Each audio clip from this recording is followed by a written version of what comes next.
The first sound that shattered the silence wasn't my heartbeat. It was the faint clink of a spoon against porcelain. Then my mother-in-law's voice, soft, curious, unfiltered. "How was your date, dear? Is he a better lover than my loser son?" For a moment I thought I had misheard. Then the air in my lungs thickened. The sponge slipped from my hand and fell into the soapy water with a splash that felt deafening in the quiet house. The words replayed again, clearer this time. My body froze, my mind stuttering between disbelief and horror. Her voice. Name. My secret. The world tilted slightly. I pressed my palm against the counter to steady myself, afraid to breathe, afraid that if I moved, she would know I was standing just outside the door. My heart thudded so loud I was sure she'd hear it. There was silence for a moment. Then my mother-in-law, Marilyn, spoke again, her tone almost amused. "Oh, come on, Sarah. You don't have to act so shy with me. Adam's a good man, but he's safe. Sometimes a woman needs more than safe, doesn't she?" My throat went dry. Her words were needles, slow and deliberate. She knew. I took a small step backward, careful not to creak the wooden floor. My breath came shallow and uneven. The air smelled faintly of lemon detergent and something burning on the stove, chicken I'd forgotten to flip. I could barely hear over the rush of blood in my ears, but I caught my own voice next, a recording, faint and distant. It wasn't live. She wasn't speaking to me. She was listening to a recording. My knees almost gave out. Somewhere in that room, my voice was playing through a phone speaker. My laugh, my whispers, the things I'd said when I thought no one else was listening. "Stop," I whispered to no one. "Please stop." I pressed my hand against my mouth and stumbled back, bumping into the counter, sending a knife clattering onto the floor. The sound broke the moment. Marilyn's voice cut off. A chair scraped. Sarah fled. I don't remember climbing the stairs, only the burn in my legs, the sting in my eyes, the ache in my chest. By the time I reached our bedroom, my whole body was trembling. I locked the door and sank to the floor, knees drawn up to my chest. That recording, how did she get it? And then the realization hit like ice water. Adam. He must have found the messages. Calls. Maybe he'd gone through my phone while I was asleep. Maybe he'd followed me one night. And he'd given the evidence to his mother, the one woman who had always secretly despised me. I thought I'd been so careful. The man I met wasn't some random stranger. His name was Nathan.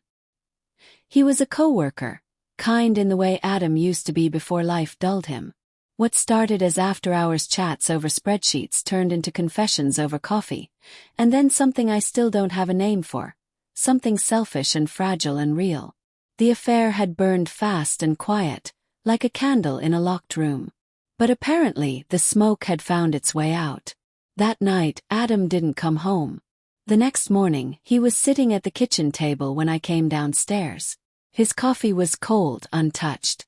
His face was pale, calm, too calm. "Morning," I said, voice tight. He didn't answer. Marilyn stood by the sink, her arms crossed, wearing that same satisfied smirk she wore when she'd win an argument. "I made eggs," she said cheerfully. "But you probably don't have much appetite after your date." The word sliced me open. Adam didn't look up. My legs felt weak, but I forced myself to sit across from him. The silence stretched, heavy and suffocating. Finally I said, "You went through my phone." He lifted his gaze slowly. His eyes looked dead. "No," he said softly.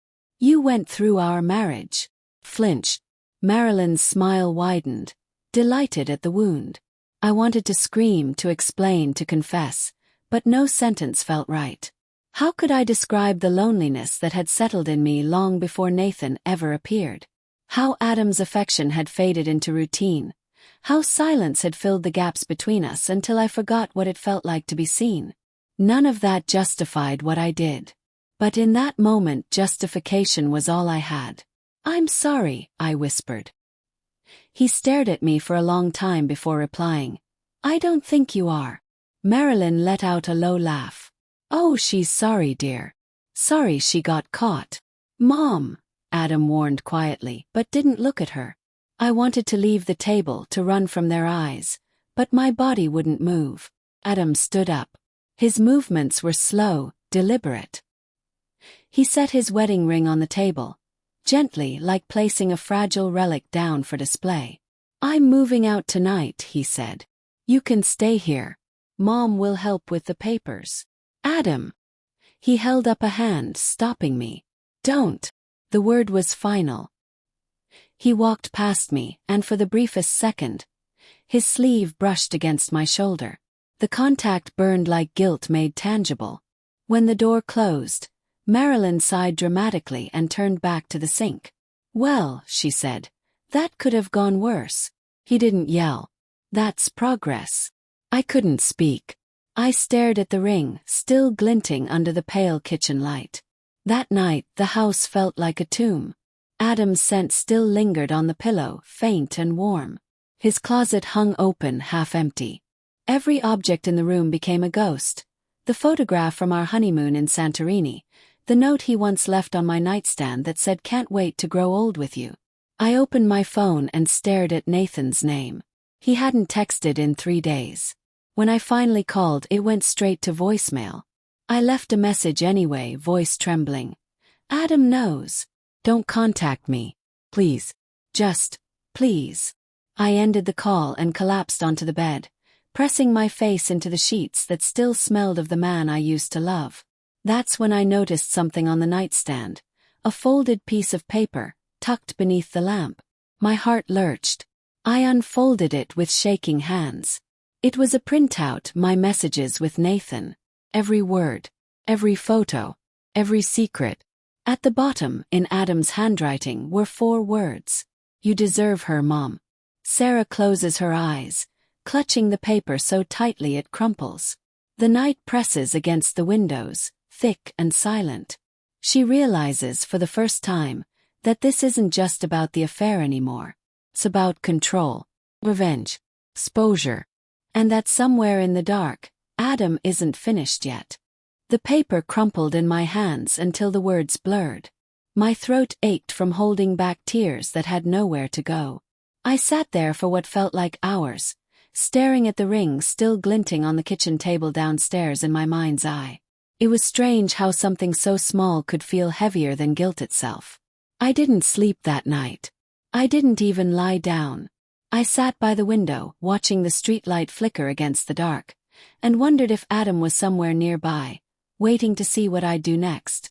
At 2 a.m. my phone buzzed. "Nathan." My heart clenched. I hesitated before answering. "Sarah." His voice came through, low and panicked. "He came to my office." My stomach dropped. "Adam." "Yes." He didn't say a word at first, just dropped a flash drive on my desk. Then he said, "She deserves to know who you really are." And he left. I swallowed hard. "What's on it?" "I don't know," Nathan whispered. "I haven't looked. But I think he knows about everything. The hotel, the money transfer, even your resignation letter." My breath hitched. "What do you mean, resignation letter?" Silence. Then he said quietly, "You didn't send it yet?" "No," I whispered. "Oh God." He exhaled sharply. "Sarah, he must have hacked your email. You need to leave that house. Now." I stood, heart pounding, staring into the reflection of my own pale face in the glass. Where would I even go? But the line went dead. The next morning Marilyn was gone. Her suitcase, her perfume bottle, her soft slippers by the door, all gone. The only thing left behind was a note written in her neat, looping handwriting. "I told you, Sarah. Men like Adam don't forgive. I just hope you've learned something before it's too late." I tore the note in half. The house was too quiet. The air felt wrong, heavy, as if someone had been here while I slept. When I walked into the kitchen, the answering machine light blinked red. "Press play." Adam's voice. "Come steady. Check the morning news." Then the line cut. I grabbed my phone, hands trembling.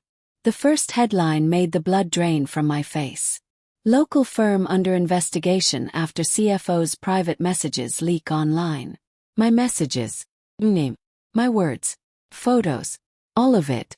The article described the improper relationship between a married employee and her superior, the potential misuse of company funds, the internal audit that had already begun. They hadn't named Nathan, but they didn't have to. The details were enough. My phone slipped from my hand and hit the floor. For a moment I couldn't move.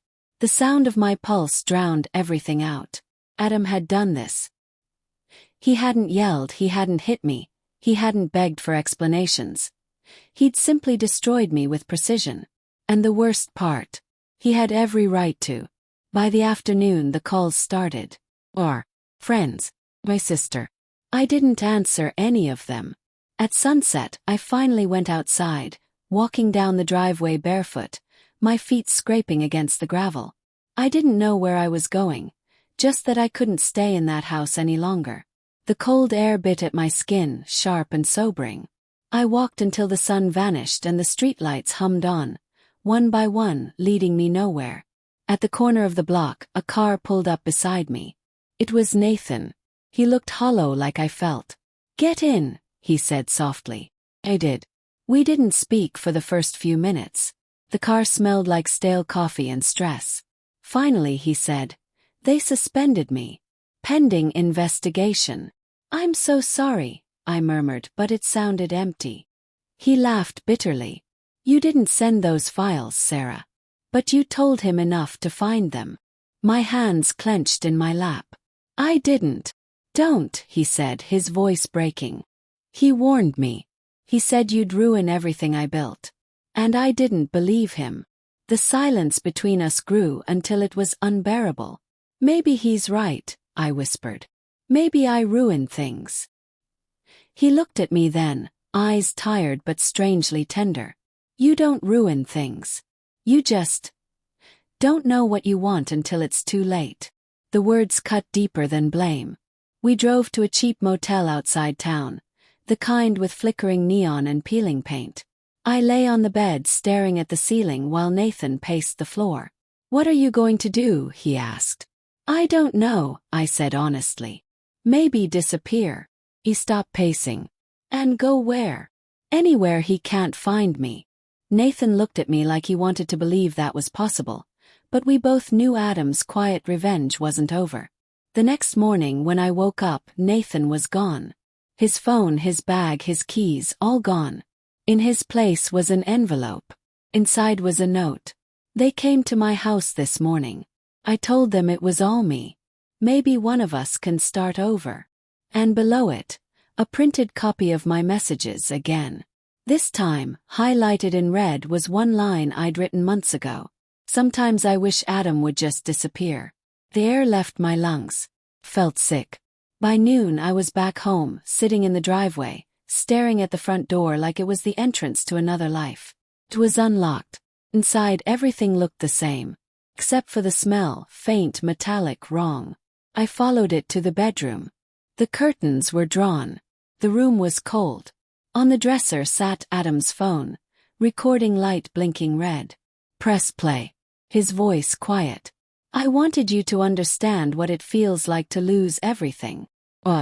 I loved you more than anyone ever will. That's what makes this fair." Something inside me broke then, not loudly but completely. On the bed was his wedding ring, beside an empty bottle of pills. I couldn't scream. I couldn't move. All I could do was sit there and shake, the recording still whispering his voice into the silence. Police came. Questions blurred together. Words like intent, evidence, suicide note. I barely heard them. They asked if I had anything to add. I wanted to say yes. I wanted to confess everything, to scream that I deserved this, that I'd been the one who began the unraveling. But the words wouldn't come. By the time they left, the house was a shell of echoes and dust. I sat in the same chair Adam used to read in, watching the light fade through the blinds. Outside, the world went on. Cars passing, children shouting, a dog barking somewhere down the street. Inside, only silence. On the table beside me, the paper he'd left still sat there. "You deserve her, Mom."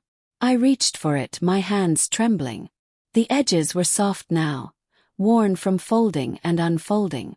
For the first time I understood what those words meant. He hadn't been mocking her. He'd been handing her the same poison she'd helped pour. He'd wanted us both to taste it. It's been 6 months since that day. I live in a rented apartment across the city now, under a different name. I don't leave much. I don't sleep much either. Sometimes when I walk past the mirror, I don't recognize the woman staring back. She looks like someone who survived something she shouldn't have. Every night, I replay the moment I first heard Marilyn's voice through that door. That one question that unraveled everything. How was your date, dear? Is he a better lover than my loser son? I used to hate her for saying it. Now, I realize she was just the echo of something I'd already broken. The real destruction began long before that day. Quietly, invisibly, in the spaces between words and touches and years. And now there's nothing left to fix. Only the sound of silence in a room that will never be full again.